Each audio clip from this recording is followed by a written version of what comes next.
स्वयंपाकासाठी 30 भन्नाट kitchen tips. 1.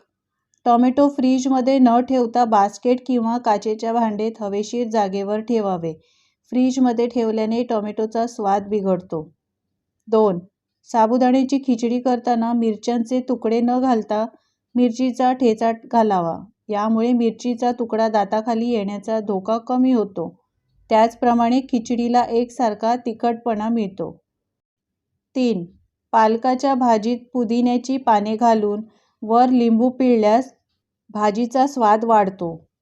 4. गरम तव्यावर थालीपीठ थापता येत नाही म्हणून एखाद्या जाड रुमालावर किंवा प्लॅस्टिकवर थापून मग थालीपीठ तव्यावर टाकावे. 5. सुगंध यावा यासाठी दही विरघळताना त्यात कढीपत्त्याची 2 ते 3 पाने टाकावीत. 6. बुंदीचे लाडू उरल्यास दूध घालून त्याची खीर करावी. ही खीर चवीला छान लागते. 7. स्वयंपाकघरात एखाद्या वस्तूने पेट घेतल्यावर त्यावर मीठ आणि खाण्याचा सोडा टाकावा. यामुळे आग पटकन विझते. 8. कोणतेही पीठ चाळताना चाळणीत छोटीशी वाटी ठेवावी. पीठ लवकर चाळले जाते. 9.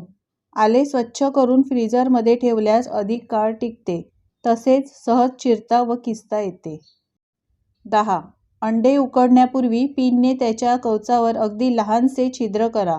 उकडल्यानंतर अंड्याचे कवच सहज काढता येईल. 11. आमरस किंवा आंब्याचे कोणतेही पदार्थ धातूच्या भांड्यात साठवून ठेवू नका. त्याचा रंग बदलण्याची शक्यता असते. 12.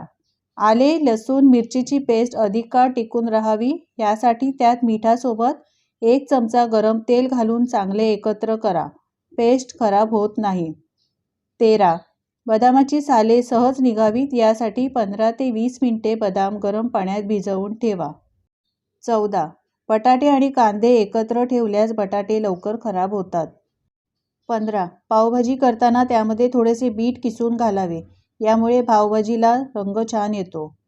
16. पावभाजी करताना पाव एकसारखे कापले जावेत यासाठी एका भांड्यात गरम पाणी ठेवावे आणि त्यात बुडवून गरम झालेल्या सुरीने पाव कापावा.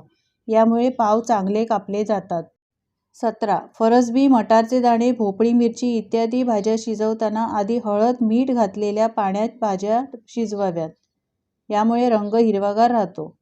18. अळूच्या वड्या करताना पाने स्वच्छ पुसून थोडेसे तेल लावावे आणि वरून पीठ पसरवावे. यामुळे वड्या चुरचुरीत होतात. 20. लाल भोपळा, कलिंगड, खरबूज यांच्या बिया कडक उन्हात वाळवाव्यात. नंतर सोलून ठेवाव्या. पदार्थ गार्निश करण्यासाठी त्याचा उपयोग होतो. 21. रस्सा दाट आणि स्वादिष्ट होण्यासाठी दाण्याचा कूट, नारळाचा चव मिक्सरला करून रश्श्यात घालावा. 22. मेदूवड्याचं बॅटर तयार करताना पाण्याच्या आवश्यकतेनुसार थोडं थोडं पाणी घालून बॅटर एकत्र करा. यामुळे बॅटर जास्त पातळ होणार नाही. शेवटी मीठ आणि पाणी घालून एकत्र करा. कारण मीठ जर आधी घातलं तर मिश्रणाला पाणी सुटेल. 23. कणिक मळल्यानंतर चपात्या लवकर कडक होत असतील तर कणिक मळून झाल्यावर त्यात 1 चमचा गरम तेल घालून मळून घ्या किंवा हाताला तेल लावून कणिक पुन्हा मळून घ्या. या ट्रिकमुळे कणिक लवकर कडक होणार नाही व लवकर मळून तयार होईल. मऊ कणिक तयार करण्यासाठी आपण इथे दुधाचा वापर सुद्धा करू शकता. 24. इडली करताना जर तुम्हाला इडली रवा वापरायचा असेल तर सकाळी 2 कप उडीद डाळ भिजत घालावी आणि रात्री ती वाटून त्यात 4 कप इडली रवा मिक्स करून मिश्रण रात्रभर आंबवण्यासाठी ठेवून द्यावे. 25. ढोकळा बनवताना जास्त हळद घातल्याने रंग चांगला येईल असा लोक विचार करतात, पण हळदीला हीट मिळाल्यानंतर त्याचा रंग डार्क व्हायला सुरुवात होते. म्हणून हळद कमीच घालावी. 26. ढोकळा परफेक्ट बनवण्यासाठी सगळ्यात आधी बेसन व्यवस्थित चाळून घ्या. यामुळे बेसनात गुठळ्या राहणार नाही आणि परफेक्ट मिश्रण बनेल. ढोकळा सॉफ्ट बनवण्यासाठी मिश्रण व्यवस्थित फेटणं गरजेचं असतं. एकाच डायरेक्शनमध्ये बॅटर न फेटता हळूहळू पाणी घालून बॅटर फेटा. तुम्ही हे मिश्रण हाताने सुद्धा फेटू शकता. जर तुम्ही दोन्ही बाजूनी मिश्रण फेटत राहाल तर मिश्रणातील हवा बाहेर पडेल आणि ढोकळा सॉफ्ट फ्लफी होणार नाही. 27. जेव्हा तुम्ही चपातीसाठी पीठ भिजवणार असाल तेव्हा त्यात 1 चमचा तेल अथवा तूप नक्की मिक्स करा. यामुळे चपात्या अत्यंत स्वादिष्ट आणि मऊ होतात. तेलापेक्षा तुपाचा वापर केल्यास तुम्हाला फायदा मिळेल. तसंच पोळी जास्त काळ मऊ राहील आणि डब्यात दुपारी खाण्यासाठीही तितकीच ताजी राहील. 28. भाकरी तुटू नये किंवा पोळीसारखी एकसारखी व्हावी म्हणून हे पीठ कोमट पाण्यात भिजवून भाकरीचे पीठ चांगले मळून घ्यायला हवे. हे पीठ चांगले मळले गेले की ते एकसंध होते आणि त्यामुळे भाकरी सहज थापली किंवा लाटली जाते. यामुळे भाकरी कोरडी किंवा विसविशीत न होता त्याला एकसंधपणा येतो आणि कडांना ती तुटण्याची शक्यता कमी असते. 29. केळफुलाची भाजी चवीला खूप छान लागते. ही भाजी महाराष्ट्रातील कोकण या भागामध्ये बनवली जाते. केळफुलाची भाजी बनवताना हरभरे किंवा वाटाणे घातले तर त्यामुळे त्याची चव पण छान लागते. यामध्ये मसाला वापरला नाही तर फक्त कांदा, आले, लसूण, हिरवी मिरची वापरली तरी बिन मसाल्याची भाजी देखील छान बनते.